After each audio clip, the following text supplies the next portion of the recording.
Prema obavještajnim podacima iznijetim pred godišnje saslušanje Ministarstva odbrane i Mornaričke obavještajne službe od strane Američkog kongresa u godini 2017. Narodna Republika Kina planira dalji razvoj podmorničke balističke mornaričke flote, unapređenjem postojećih podmornica za strateško nuklearno djelovanje klase Yin. Kako se navodi, Yin podmornice zavedene kao tip 094, 094A sa poboljšanim performansama i povećanim kapacitetima nošenja balističkog interkontinentalnog oružja oznaka JL-2, NATO dezignacija CSSN-5 Sabot, predstavljaju veliku prijetnju jer mogu dosegnuti i pogoditi ciljeve na obje obale Sjedinjenih Američkih Država, zapadnu i istočnu, kao i sve mete u unutrašnjosti i dubini teritorija. Yin klasa je zapravo formirana i unaprijeđena klasa ruskih, odnosno sovjetskih podmornica Delta, koje je tadašnja Rusija ustupila Kinezima. Ali kineska narodna oslobodilačka armija nije stala na tome, već je krenula i u projekat izrade i dorade nove generacije klase Yin. 094A je naziv poboljšane klase koja je navodno još u fazi ispitivanja, ali satelitski snimci na određenim lokacijama već vizuelno javljaju o vježbama i borbenim dežurstvima 094A.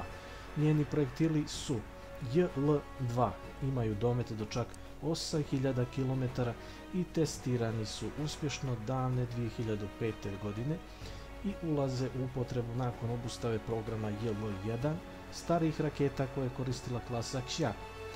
Narodna Republika Kina raspolaže se između 6 i 8 podmornica klase Yin 094 i 094A u paketu.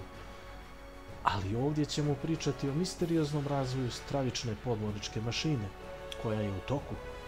Naime, radi se o projektu ili tip Yin 096, koji uporedo sa završnicama daljeg razvoja klasa 094A predstavlja posljednju generaciju i savršenstvo kineske podmorničke snage.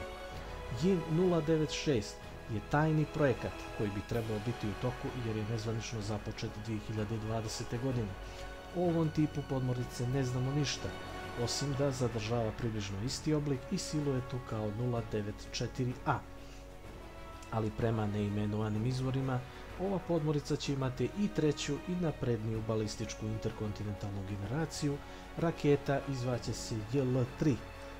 Pretpostavka je da će imati neograničeno gađanje bilo koje tačke na planeti u svim vremenskim uslovima, veću brzinu preko zvuka. Nije isključeno da će imati dodatne MIRV sposobnosti ili čak možda nadzvučno krstarenje u stilu ruskog projekta Avangard ili Rubež.